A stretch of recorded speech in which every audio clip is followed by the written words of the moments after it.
Quebrar a firewall humana quase sempre é fácil, não exige nenhum investimento além do custo de uma ligação telefônica e envolve um risco mínimo. Um caso clássico de fraude qual é a maior ameaça à segurança dos bens da sua empresa. Isso é fácil, o engenheiro social, um mágico inescrupuloso que faz você olhar a sua mão esquerda enquanto com a mão direita rouba seus segredos. Esse personagem quase sempre é tão amistoso, desembaraçado e prestativo que você se sente feliz por tê-lo encontrado. Dê uma olhada em um exemplo da engenharia social. Não há muitas pessoas hoje que ainda se lembram do jovem chamado Stanley Mark Rifkin e de sua pequena aventura com o agora extinto Security Pacific National Bank, de Los Angeles. Os relatos dessa invasão variam e Rifkin, assim como eu, nunca contou a sua própria versão. Assim sendo, o que vem a seguir se baseia nos relatórios publicados. Descoberta do código certo dia em 1978, Rifkin perambulou pela sala de transferência eletrônica com acesso autorizado apenas para os funcionários do Security Pacific, na qual a equipe enviava e transferia vários bilhões de dólares todos os dias. Ele trabalhava como contratado de uma empresa que desenvolvia um sistema de backup para os dados da sala de transferência para o caso de seu computador principal ficar paralisado. Essa função deu-lhe acesso aos procedimentos de transferência, incluindo o modo como os funcionários do banco organizavam o envio de uma transferência. Ele aprendeu que os funcionários do banco que estavam autorizados a pedir as transferências eletrônicas recebiam um código diário secreto a cada manhã, o qual era usado quando ligavam para a sala de transferência. Na sala de transferência, os funcionários nem se davam ao trabalho de memorizar o código de cada dia. Eles escreviam o código em um pedaço de papel e o colocavam em um lugar no qual podiam vê-lo facilmente. Nesse dia de novembro em particular, Rifkin tinha um motivo específico para a sua visita. Ele queria dar uma olhada naquele papel. Ao chegar à sala de transferência, anotou os procedimentos operacionais, supostamente para ter certeza de que o sistema de backup se combinaria com os sistemas normais. Nesse meio tempo, leu discretamente o código de segurança no pedaço de papel e o memorizou. Alguns minutos depois foi embora. Como declarou mais tarde, ele se sentiu como se houvesse ganhado na loteria. A essa conta no banco suíço. Ao sair da sala lá pelas 3 horas da tarde, ele foi direto para o telefone público no saguão de mármore do prédio, no qual depositou uma ficha e discou para a sala de transferência eletrônica. Em seguida, transformou-se de Stanley Rifkin, consultor do banco, em Mike Hansen, um membro do departamento internacional do banco. 4. Capítulo 1 Elo mais fraco da segurança. Segundo uma fonte, a conversação foi mais ou menos esta: olá, aqui quem fala é Mike Hansen, do Internacional, ele disse para a jovem que atendeu ao telefone. Ela pediu o número do escritório. Esse era um procedimento padrão e ele estava preparado. 286, respondeu. A garota continuou, muito bem, qual é o código? Rifkin disse que nesse ponto o seu coração disparado pela adrenalina retomou o ritmo. Ele respondeu com calma 4789. Em seguida, deu as instruções para a transferência de 10 milhões e 200 mil dólares exatamente para o Irving Trust Company de Nova York, a crédito do Vostok Handelsbank Zurich, Suíça, onde ele já havia aberto uma conta. Em seguida, a garota retrucou, muito bem, entendi. Agora preciso do número de estabelecimento entre escritórios. Rifkin começou a suar frio, essa era uma pergunta que ele não havia previsto, algo que havia esquecido nos detalhes da sua pesquisa. Mas conseguiu permanecer calmo, agiu como se tudo estivesse bem e respondeu rapidamente, eu vou verificar e ligo logo em seguida. Ele ligou para outro departamento do banco, só que desta vez alegou ser um empregado da sala de transferência eletrônica. Ele conseguiu o número de estabelecimento e ligou novamente para a garota. Ela anotou o número e agradeceu. Nessas circunstâncias o seu agradecimento tem de ser considerado como algo altamente irônico. Conseguindo o fechamento alguns dias depois, Rifkin voou para a Suíça, pegou o seu dinheiro e trocou mais de 8 milhões de dólares com uma agência russa por diamantes. Ele voou de volta e passou pela alfândega americana com as pedras ocultas no cinto de carregar dinheiro. Ele havia dado o maior desfalque bancário da história e fez isso sem usar uma arma, sequer um computador. O curioso é que sua travessura chegou às páginas do Guinness Book na categoria de a maior fraude de computadores. Stanley Rifkin usou a arte da fraude, as habilidades e as técnicas que hoje são chamadas de engenharia social. Um planejamento cuidadoso e uma boa conversa foram tudo do que precisou. E este livro fala disso, das técnicas da engenharia social, nas quais sou especializado, e como se defender contra o seu uso na sua empresa. A natureza da ameaça. A história de Rifkin deixa bastante claro como a sua sensação de segurança pode ser enganosa. Incidentes como esse, muito bem, eles podem não ser desfalques de 10 milhões de dólares, mas são sempre prejudiciais, acontecem todos os dias. Você pode estar perdendo dinheiro agora mesmo, ou alguém pode estar roubando os planos de novos produtos e você nem sabe disso. Se isso ainda não aconteceu na sua empresa, o problema não é se isso acontecerá, mas sim quando acontecerá. Uma preocupação crescente. O Computer Security Institute, em sua pesquisa de 2001 sobre os crimes de computadores, relatou que 85% das organizações entrevistadas detectaram quebras na segurança dos computadores nos 12. 5. A arte de enganar meses anteriores. Esse é um número assustador, apenas 15 entre 100 organizações responderam que podiam dizer que não haviam tido uma quebra de segurança durante o ano. Igualmente assustador foi o número de organizações que informaram terem tido prejuízos financeiros devido a quebras na segurança dos computadores, 64%. Bem mais do que metade das organizações havia tido prejuízos financeiros. Tudo isso em um único ano. Por experiência própria, acredito que os números dos relatórios como esse são um pouco exagerados.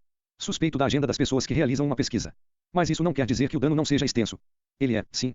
Aqueles que não planejam um incidente de segurança estão planejando o fracasso. Os produtos comerciais de segurança empregados na maioria das empresas visam principalmente o fornecimento da proteção contra o intruso amador de computadores, assim como as crianças que são conhecidas como script kids. Na verdade, esses pretendentes a hackers com software baixado são mais um aborrecimento. Quanto maiores as perdas, mais reais as ameaças vindas de atacantes sofisticados com alvos bem definidos e motivados pelo ganho financeiro. Essas pessoas concentram-se em um alvo de cada vez e não são como os amadores, que tentam se infiltrar no maior número possível de sistemas. Enquanto os intrusos amadores de computadores apenas buscam a quantidade, os profissionais visam as informações de qualidade e valor, às tecnologias como os dispositivos de autenticação, para fornecer a identidade, o controle de acesso, para gerenciar o acesso aos arquivos e recursos do sistema, e os sistemas de detecção de intrusos, o equivalente eletrônico dos alarmes contra arrombamento, são necessárias para um programa corporativo de segurança. Mesmo assim, hoje em dia é típico de uma empresa gastar mais dinheiro em café do que em medidas de contra-ataque para proteger-se dos ataques à segurança. Assim como uma mente criminosa não resiste à tentação, a mente do hacker é orientada para encontrar maneiras de burlar as poderosas salvaguardas da tecnologia de segurança. E em muitos casos, eles fazem isso visando as pessoas que usam a tecnologia. Práticas fraudulentas. Há um ditado popular que diz que um computador seguro é aquele que está desligado. Isso é inteligente, mas é falso. O hacker convence alguém a entrar no escritório e ligar aquele computador. Um adversário que quer as suas informações pode obtê-las, em geral, usando uma de várias maneiras. Tudo é uma questão de tempo, paciência, personalidade e persistência. É nesse ponto que entra a arte da fraude. Para anular as medidas de segurança, um atacante, um invasor ou um engenheiro social deve encontrar um modo de enganar um usuário de confiança para que ele revele as informações, ou deve enganar alguém importante para que ele forneça o acesso. Quando os empregados de confiança são enganados, influenciados ou manipulados para revelar informações sigilosas ou para executar ações que criem um buraco na segurança para que o atacante se infiltre, nenhuma tecnologia do mundo pode proteger uma empresa. Assim como os analistas de criptografia podem revelar o texto simples de uma mensagem codificada encontrando um ponto fraco que permita que desviem da tecnologia da criptografia, os engenheiros sociais enganam seus empregados para desviar da tecnologia da segurança. Abuso de confiança. Na maioria dos casos, os engenheiros sociais bem-sucedidos têm uma habilidade muito boa em lidar com as pessoas. Eles são charmosos, educados e agradam facilmente os traços sociais necessários. 6. Capítulo 1. Elo mais fraco da segurança para estabelecer a afinidade e confiança. Um engenheiro social experiente pode ter acesso a praticamente qualquer informação-alvo usando as estratégias e táticas da sua habilidade.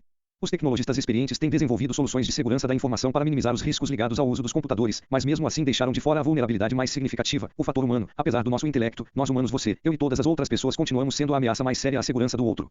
O nosso caráter nacional não temos consciência da ameaça, em particular no mundo ocidental, nos Estados Unidos, não somos treinados para suspeitarmos uns dos outros. Somos ensinados a amar o próximo e ter confiança e fé uns nos outros.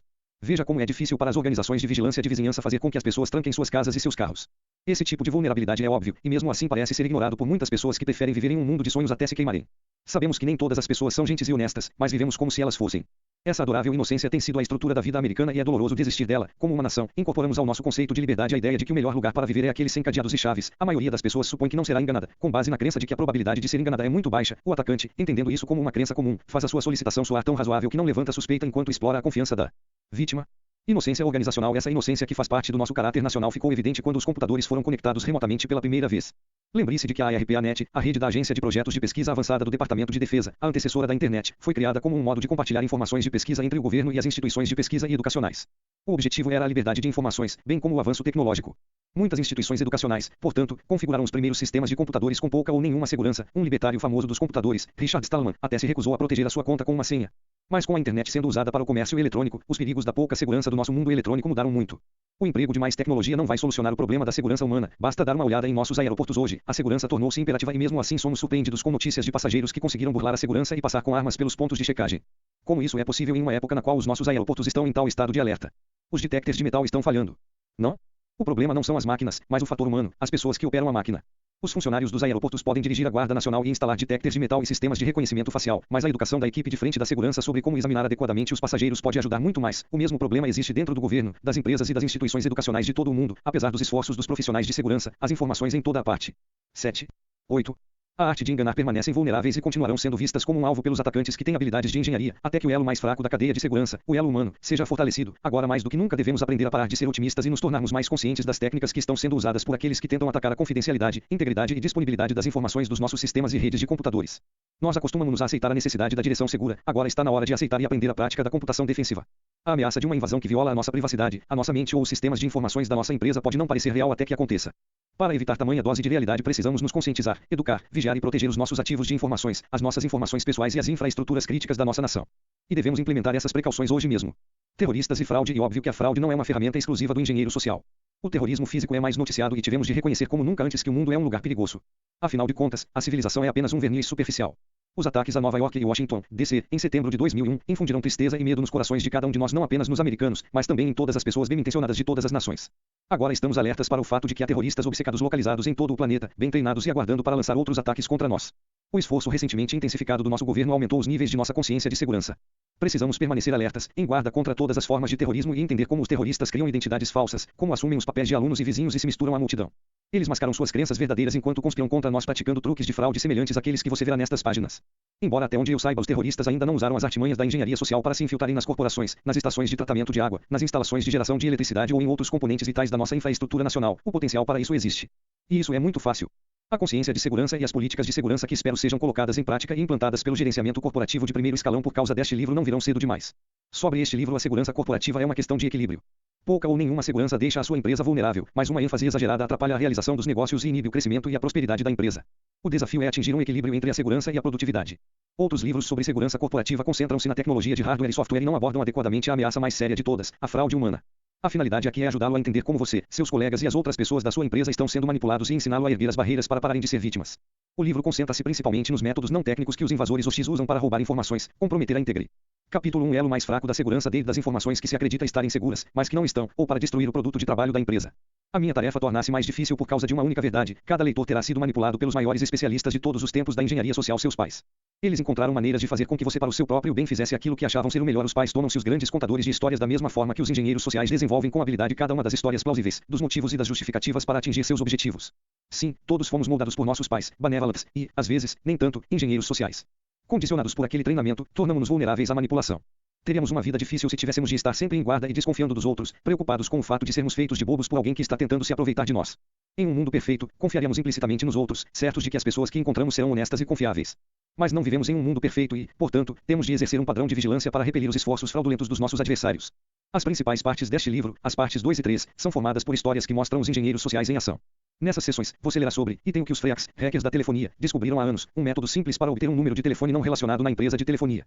E tem vários métodos diferentes usados pelos atacantes para convencer até mesmo os empregados alertas e desconfiados a revelarem seus nomes de usuário e as senhas de computador. E tem como um gerente do centro de operações cooperou para permitir que um atacante roubasse as informações de produto mais secretas da sua empresa.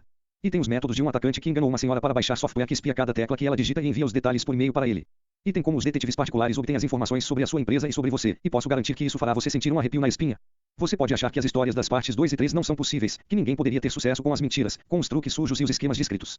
A verdade é que, em cada um desses casos, as histórias descrevem eventos que podem acontecer e acontecem. Muitas delas estão acontecendo todos os dias em algum lugar do planeta, talvez até mesmo estejam acontecendo na sua empresa enquanto você está lendo. Essas informações abrirão seus olhos para que você proteja a sua empresa, rebata os avanços de um engenheiro social e proteja a integridade das informações na sua vida privada. Na parte 4, mudo de assunto.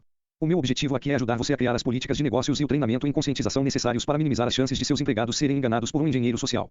O entendimento das estratégias, dos métodos e das táticas do engenheiro social o ajudará a preparar-se para empregar controles razoáveis que salvaguardam os seus ativos de ti, sem afetar a produtividade da sua empresa.